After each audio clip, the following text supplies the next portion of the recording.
What's up, guys? Shauna here, registered health coach and owner of Infinity Nutrition and Health Coaching. Today's video, I'm going to be taking you into my refrigerator so I can share with you some tips and tricks as to what helps me stay on track with my eating habits, and hopefully you guys can have a few takeaways to implement yourself. So let's go. All right, so starting with the basics, so organization and storage.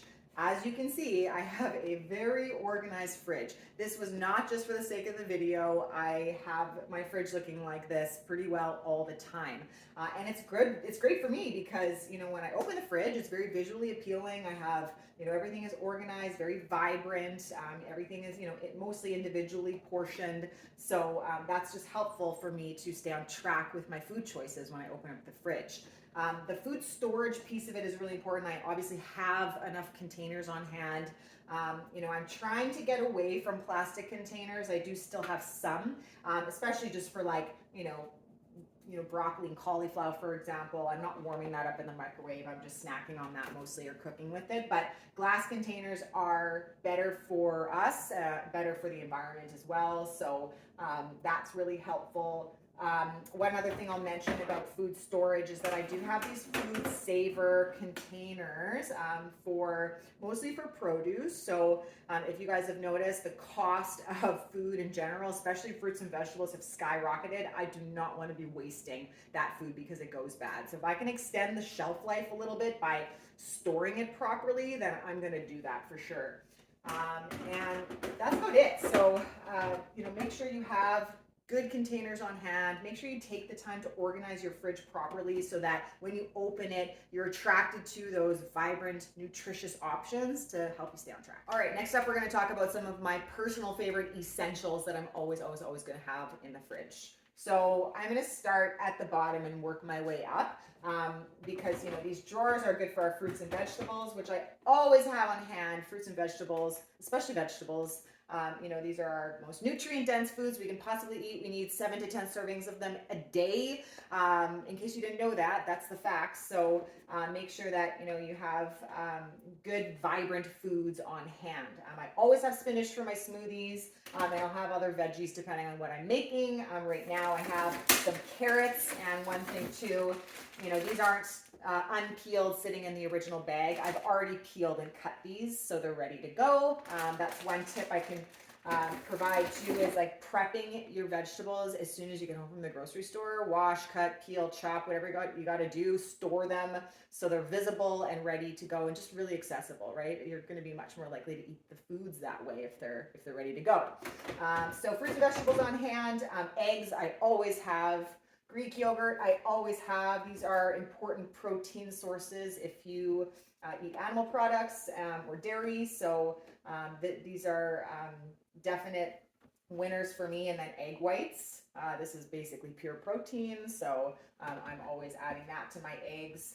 And then my meals too, so breakfast options. So I have oatmeal right here. I have smoothies. I pre-do smoothies a few at a time and just keep them in the fridge or freezer. Those are really, my staple breakfast options. I rotate between eggs, smoothies, and oats. So that's really good. And then for lunches and dinners, for this week, I have some Thai chicken with some vegetables. This is just frozen vegetables I took and put in a container. It doesn't get easier than that. And then this is a Tex-Mex chicken and bean meal as well. So that's kind of a secondary. I have some food for Oakley too. So she really likes sweet potatoes. I have falafel here. So these are like, quick snacks or, meals for my daughter as well on hand. So that works really well. Okay, we're going to talk liquids next. So what do I drink out of my fridge? So let's start with coffee cream because I have an addiction to coffee. It's probably excessive, but and I do use cream in my coffee, so I have to be careful. But this is what I use. So I use a Silk half and half creamer. It's non-dairy, 0 sugar, and 15 calories a tablespoon, so pretty reasonable. This homogenized milk here is for my daughter. On this side, so there's a non-dairy, unsweetened milk that I do use often. So I'll put this in smoothies or my oats or cereal, use it in baking, things like that. I do quite like this. I use the unsweetened vanilla cashew milk most commonly. It's the lowest in calories of the non-dairy milk, so that's good. This is new to me. I'm trying to consume more fermented foods, which are really good for us, good for our gut health. So this is like kombucha, no sugar though, because kombucha can have a lot of sugar, so you gotta watch for that. Oh, Zevia. So if I want something sweet, like a pop, but I don't want to drink pop because it's not good for us, I will have Zevia as an option, which is essentially just water, natural flavor, and stevia. So this is a really nice treat. And then if I want just a zing to my, like I want to spice up my regular water, I'm not a big fan of drinking plain water, so I like to stay hydrated through more creative means. I will often drink bubbly. A watermelon flavor that was released this summer that's really good. There's all sorts of flavors, so I have my flavored water in there. And then smoothies. I drink smoothies almost every day because they're so healthy. So that's about it for liquids.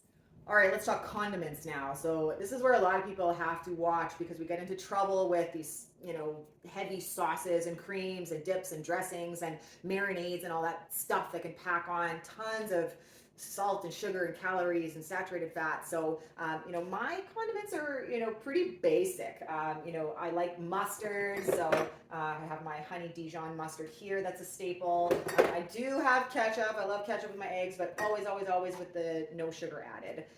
Soy sauce I have, but it's reduced sodium soy sauce. I have a lot of hot sauces up here. Sriracha, buffalo sauce, chili sauce.